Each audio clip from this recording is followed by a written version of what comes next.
Hello guys, நீங்கள் பார்த்துட்டு இனிமேல் தமிழ். இந்த வீடியோவில் நம்ம என்ன பார்க்க போகிறோம்னா, டிவைன் அசென்ஷன் அப்படிங்கிற மானோட 111 அப்புறம் 112 இந்த ரெண்டு சாப்டரோட எக்ஸ்ப்ளனேஷன் தான் பார்க்க போகிறோம். இதுக்கு முன்னாடி போட்ட சாப்டரோட எக்ஸ்ப்ளனேஷன் பார்க்காதீங்க, பார்த்துட்டு வந்துருங்க. அப்போ இந்த சாப்டரோட எக்ஸ்ப்ளனேஷன் புரியும். சரி, போன சாப்டரோட லாஸ்ட்ல என்ன நடந்திருக்குன்னா, நம்ம ஹீரோவும் டாக்டரோட டீம் கூட சேர்ந்து அந்த டார்க் ஃபாரஸ்ட்டுக்கு போயிருப்பான். அப்புறம் அங்கே பிளாக் ரிவர் சொசைட்டி அப்படிங்கிற ஆர்கனைசேஷனை சேர்ந்தவனுங்க ஏற்கனவே லோலா அப்படின்ட்டு ஒருத்தி அந்த சான்ச்சுரி இன்ஸ்டியூட்ல வந்து நம்ம ஆளுங்க நிறைய பேர்த்த கொன்னுட்டா. இவனுங்களை சும்மா விடக்கூடாது அப்படின்னு நம்ம ஹீரோவோட டீம் அட்டாக் பண்ண ஆளுங்களை அமுச்சு வச்சிருப்பானுங்க.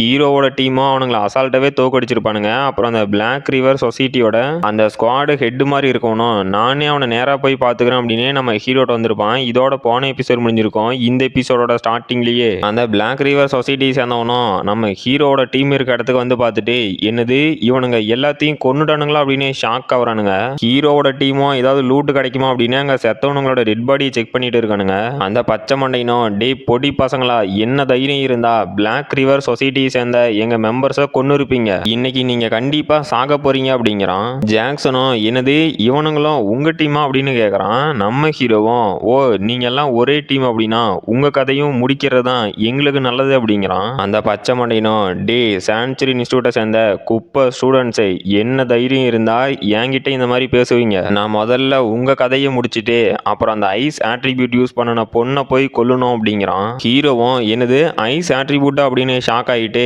டே நீ சொல்ற பொண்ணு லாங்கான ஒயிட் ஹேரு அப்புறம் ஸ்வாடு வச்சுட்டு இருந்தாலும் அப்படின்னு கேட்குறான். அந்த பச்சை மண்டையினும், ஓ உனக்கு அந்த பொண்ணை தெரியுமா, என்னடா அந்த பொண்ணு இவ்வளோ பியூட்டிஃபுல்லாக இருந்துக்கிட்டு ரொம்பவே அரகண்டா நடந்துக்கிறா, அவளோட கேரக்டரே இப்படிதானான்னு கேட்குறான். ஹீரோவும், டே உனக்கு தெரிஞ்ச எல்லாத்தையும் இப்போ என்கிட்ட சொல்லலை அப்படின்னா நீங்கள் எல்லாரும் செத்துருவீங்க அப்படின்னு சண்டைக்கு ரெடியாக வரான். அப்போ எங்கிருந்தோ ஒரு மலம் மாதிரி இருக்க சுமோ ரெஸ்லர் மாதிரியான ஒருத்தன் வந்துட்டு, டே என்ன தைரியம் இருந்தா உன்ன மாதிரி 5th ஆர்டர் வாரியர்ல இருக்க ஒரு குப்பை ஸ்டூடெண்டே எங்க பாஸை எதிர்த்து பேசுவ, அப்புறம் எங்க பிளாக் ரிவர் சொசைட்டி மேல கைய வச்சா என்ன நடக்குன்னு நான் இப்போ உனக்கு காட்டுறேன் அப்படிங்கிறான். அந்த பச்சை மண்டையினும், ஆமா பிரதர்ஸ், நம்ம பிளாக் ரிவர் சொசைட்டி எந்த அளவுக்கு பவர்ஃபுல் அப்படின்னு இந்த முட்டா பசங்களுக்கு காட்டணும், அதனால போய் உனங்களை கொல்லுங்க அப்படின்னு கத்துறான். அந்த மலை மாதிரி இருக்கவனும் ஃபயர் மவுண்டைன் ஸ்மாஷ் அப்படின்னு ஹீரோ அட்டாக் பண்றான். ஹீரோவும் அதுல இருந்து தப்பிச்சுட்டு, இவன் ஒன்னும் அவ்வளோ ஃபாஸ்டாலாம் இல்லை, ஆனா இவனோட ஸ்ட்ரென்த் ரொம்பவே ப்ரூட்டலாக இருக்கு, சரி இதை வாங்கிக்கோட அப்படின்னு விராத்ஃபுல் ரெயின்ஸ்டார்ம் அப்படின்னு அட்டாக் பண்ணதுமே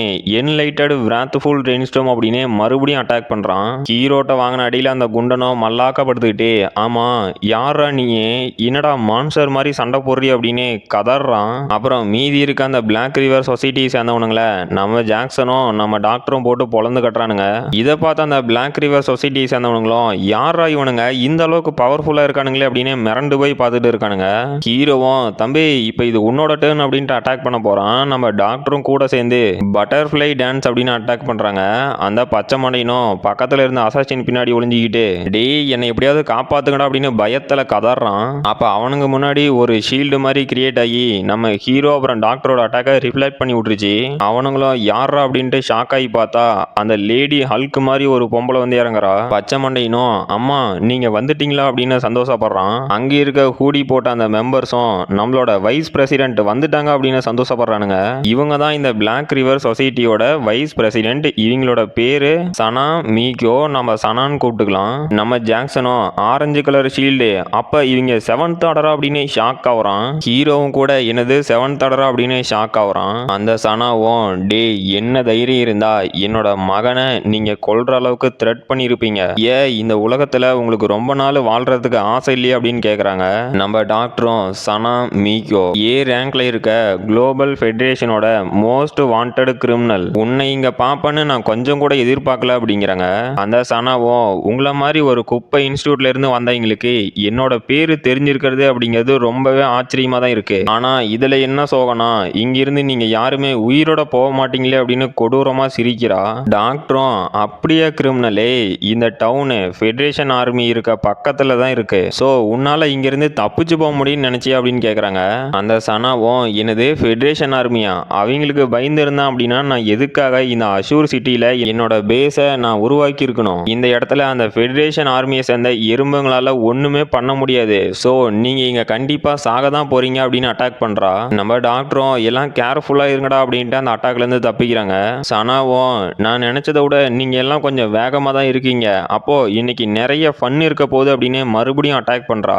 நம்ம டீமும் அந்த அட்டாக்லேருந்து தப்பிச்சு வச்சுக்கிட்டு டாக்டரும் ஃப்ராஸ்டர் அப்புறம் ஜாக்சன் நாம் இந்த லேடியை பார்த்துக்கலாம், மீதி இருக்கீங்களாம் போய் அங்கே இருக்க பிளாக் ரிவர் சொசைட்டியை சேர்ந்தவனுங்களை அட்டாக் பண்ணுங்க அப்படின்ட்டு டைரெக்டாக சனாவை அட்டாக் பண்ண போகிறாங்க. மீதி இருக்க நம்ம டீமும் அந்த பிளாக் ரிவர் சொசைட்டியை சேர்ந்த மீதி பசங்களை அட்டாக் பண்ண போகிறாங்க. அடுத்த சாப்டரோட ஸ்டார்டிங்கில் அந்த பச்சை மண்டையினும் உங்களால் எங்களை கொல்ல முடியும்னு நினச்சிட்டிங்களா, முடிஞ்சா இதை தாண்டி அட்டாக் பண்ணி பாருங்க அப்படின்னு ஏதோ ஒரு ஷீல்டு ஆக்டிவேட் பண்ணுறான். நம்ம டீமும் இது என்னடா வெப்பன் அப்படின்ட்டு அட்டாக் பண்ணால் அவனுங்க ரிஃப்ளெக்ட் ஆகி பறந்து போய் விழுவுறானுங்க. அந்த பச்சை மண்டையினும் முட்டாளுங்களா, உங்களால் இந்த ஹைடெக் ஷீல்டை உடைக்க முடியாது, தேவையில்லாமல் உங்களோட எனர்ஜியை வேஸ்ட் பண்ணாதீங்க. இது எந்த அளவுக்கு ஸ்ட்ராங் அப்படின்னா நீங்கள் 3 நாள் தொடர்ந்து அட்டாக் பண்ணால் கூட இந்த ஷீல்டை உடைக்கிறது ரொம்பவே கஷ்டம் அப்படிங்கிறான். அப்போ நம்ம டீமில் இருக்க பொண்ணும் சரி இந்த ஷீல்டை உடைக்க முடியலன்னா என்ன, நாம் இங்கே டைம் வேஸ்ட் பண்ணாமல் நம்மளோட டாக்டருக்கு போய் ஹெல்ப் பண்ணலாம் அப்படின்ட்டு போகிறாங்க. அந்த சனாவும் சும்மா வெறித்தனமாக போட்டு நம்ம டீம் அட்டாக் பண்ணிட்டு இருக்கா. ஹீரோ, டாக்டரு அப்புறம் ஜாக்சன் 3 பேத்தாலையும் அவள் ஒருத்தியை தடுக்க முடியாமல் அவகிட்ட தோக்குற ஸ்டேஜுக்கு போயிட்டாங்க. அந்த சனாவும் நீங்கள் எல்லாம் என்னதான் 6th ஆர்டர் வாரியராகவே இருந்தாலும் என் கூட சண்டை போட்டு ஜெயிக்க முடியாது, அப்புறம் அந்த குழந்தை 5th ஆர்டர் வாரியரில் இருந்துக்கிட்டே இந்த அளவுக்கு தாக்கு பிடிப்பான் அப்படின்னு நான் கொஞ்சம் கூட எதிர்பார்க்கல. அப்புறம் நான் எதுக்காக உங்ககிட்ட காசை வாங்கிக்கிட்டு உங்களை தப்பிச்சு போக விடணும், மறுபடியும் இந்த சான்சுரி இன்ஸ்டியூட்டை சேர்ந்த இத்தனை ஸ்டூடெண்ட்ஸை ஒரே டைமில் கொல்ற சான்ஸ் எனக்கு கிடைக்க போகிறது இல்லை. அப்புறம் இந்த ஃபைட்டு போக போக இன்ட்ரெஸ்டிங்காகவே போகுது. சரி முதல்ல இந்த அழகா இருக்க பொண்ணை கொல்றோம் அப்படின்னு நம்ம டாக்டர் அட்டாக் பண்ண வராங்க. டாக்டரும் அவளோட அட்டாக்கை தடுக்கலான்னு பார்த்தா அவள் பண்ண அட்டாக்ல பறந்து போய் விழுவுறாங்க. அப்புறம் அவள் மறுபடியும் நிறைய அட்டாக் லான்ச் பண்ணுறதை பார்த்து நம்ம டாக்டரும் டே எல்லாம் கேர்ஃபுல்லாக இருங்கடா அப்படின்னு நம்ம ஹீரோவை போய் காப்பாற்றுறாங்க. என்னதான் நம்ம டீமை ஷீல்டே போட்டு இருந்தாலும் அந்த சனா பண்ண அட்டாக்கு ஒவ்வொருத்தனும் ஒவ்வொரு முறையில் பறந்து போய் விழுவுறானுங்க. ஹீரோவும் ஏமா டாக்டரே நீ ஓகேவான்னு கேட்குறான். டாக்டரும் நான் ஓகே தான் அப்படின்ட்டு இவளோட சிங்கிள் அட்டாக்ல நம்மளோட ஆர்பு ஷீல்டையே உடைக்க முடியுது அப்படின்னா இதுக்கு மேலேயும் இவ கூட நம்ம சண்டை போட்டு ஜெயிக்கிறதுக்கு வாய்ப்பே இல்லை. இப்போ நம்ம எப்படா இங்கேருந்து தப்பிக்கிறது அப்படின்னு யோசிக்கிறாங்க.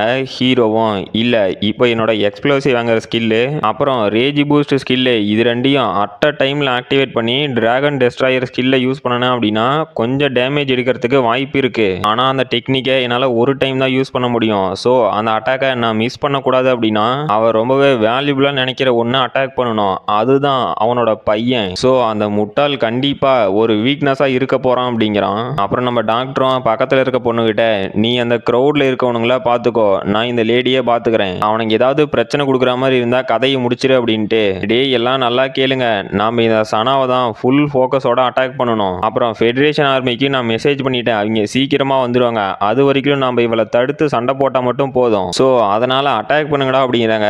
ஜாக்சனும் போய் அந்த சனாவை அட்டாக் பண்ணுறான். அவன் அந்த அட்டாக்கை தடுத்துட்டா. அப்புறம் ஹீரோவும் என்லைட்டட் விராத்ஃபுல் ரெயின்ஸ்டார்ம் டெக்னிக்கை வச்சு அட்டாக் பண்ணுறான். அதையும் அந்த சனா தடுத்துட்டு என்னது என்லைட்டட் டெக்னிக்கா, பரவாயில்லண்டா குழந்தை, நீ கொஞ்சம் ஸ்ட்ராங்காக தான் இருக்க, ஆனால் அன்ஃபார்ச்சுனேட்லி நீ சண்டை போட்டுட்டு இருக்கிறது ஏன் கூட, ஸோ நீ இங்கேருந்து உயிரோட தப்பிக்கிறதுக்கு வாய்ப்பே இல்லை, அதனால செத்து போ அப்படின்னு அட்டாக் பண்ணுறாங்க. நம்ம டாக்டரும் ஃப்ராஸ்டர் அப்படின்னு ஷாக் ஆகுறாங்க. பார்த்தா அந்த சனா அட்டாக் பண்ணது ஹீரோவோட ஒரு க்ளோன் தான். அவளும் இது என்னடா அப்படின்னு ஷாக் ஆகுறா. நம்ம டாக்டரும் கூட எனது க்ளோனா அப்படின்னு ஷாக் ஆகுறாங்க. ஹீரோவும் அந்த சனா பின்னாடி பேய் மாதிரி வந்து ஆமா இப்போ உண்மையிலேயே சாக போறது நீ தான் அப்படின்னு அவனோட விராத்ஃபுல் ரெயின்ஸ்டார்ம்ல அந்த ஐ சோர்ஸ் பவரை கம்பைன் பண்ணி அட்டாக் பண்றான். இதை பார்த்து அந்த சனாவும் என்னது இந்த பொடி பையனால ஐஸ் ஆட்ரிபியூட்டையும் யூஸ் பண்ண முடியுமா, இதனால இப்போ என்னோட மூவ்மெண்ட் ஸ்பீடு குறைஞ்சிருமே அப்படின்னு ஷாக் ஆகுறா. அப்போ நம்ம ஜாக்சனும் இது என்னோட சான்ஸ் அப்படின்னு அவனோட ஃபிஸ்ட் ஆஃப் அயன் ரேஜ் அப்படிங்கிற டெக்னிக்கை வச்சு அந்த சனாவை அடிச்சு பறக்க விட்டுட்டு போடே நான் என்னோட பவரை வச்சு ஒரு 7th ஆர்டர் வாரியரை இந்த மாதிரி பறக்க விடுவோன்னு கொஞ்சம் கூட நினைச்சு பார்க்கல, இது வேற லெவல்ல இருக்கு அப்படின்னு கத்திட்டு இருக்கான். அந்த சனாவும் ஒரு சைக்கோ ஓட்ட மாறிட்டு கங்க்ராச்சுலேஷன்ஸ் முட்டாள் பூச்சிங்களா, என் மேல சக்சஸ்ஃபுல்லா ஒரு அட்டாக்கை லான்ச் பண்ணிட்டீங்க, இதுக்கு நான் உங்களுக்கு ரிவார்டு கொடுக்கணும்ல, அதை எந்த மாதிரி கொடுக்கட்டும் அப்படின்னு டெரரா பேசிட்டு இருக்கா. கைஸ் இந்த வீடியோவோட லென்த் கொஞ்சம் கம்மியாக இருந்திருக்கும், ஏன்னா இருந்த 2 சாப்டருமே ஃபுல்லாக ஃபைட் சீன் இருந்ததுனால தான் கம்மியாக இருக்கு. அப்புறம் எனக்கு நெக்ஸ்ட் மந்த் எக்ஸாம் ஸ்டார்ட் ஆக போகுது, அப்புறம் என்னடா நீ ஆனா ஊனா எக்ஸாம் ஸ்டார்ட் ஆகுது அப்படின்னு வீடியோ போடாமல் இருந்திருக்கியே அப்படின்னு கேட்பீங்க. இப்போ நடக்கிற எக்ஸாமே நார்மலாக நடக்கிற எக்ஸாம் தான், இருந்தாலும் நான் கொஞ்சமாவது படிக்கணும். அதனால என்ன பண்ணலாம்னா அந்த எக்ஸாம் ஒரு வாரம் நடக்கும். ஸோ 7 எபிசோட நான் பேக்கப்புக்காக ரெடி பண்ணி வச்சுக்கிட்டு அந்த எக்ஸாம் டைமில் அப்லோட் பண்ணலான்ட்டு இருக்கேன். அப்புறம் அந்த பேக்கப் வீடியோ ரெடி பண்ணும்போது நான் மெம்பர்ஸுக்காக அதை அப்லோட் பண்ணிடுவேன். நீங்கள் யாரும் என்னடா மெம்பர்ஸுக்காக மட்டும் தனியாக அப்லோட் பண்ணுறானே அப்படின்னு நினச்சிடாதீங்க. அப்புறம் எப்பவும் போல் ஈவினிங் 6 மணிக்கு வீடியோ வந்துடும். அப்புறம் இதோட இந்த எபிசோட் முடிஞ்சு போச்சு. இந்த வீடியோ பிடிச்சிருந்துச்சுன்னா மறக்காம லைக் பண்ணுங்க, ஷேர் பண்ணுங்க, சப்ஸ்கிரைப் பண்ணுங்க. நம்ம அடுத்த வீடியோல பார்க்கலாம்.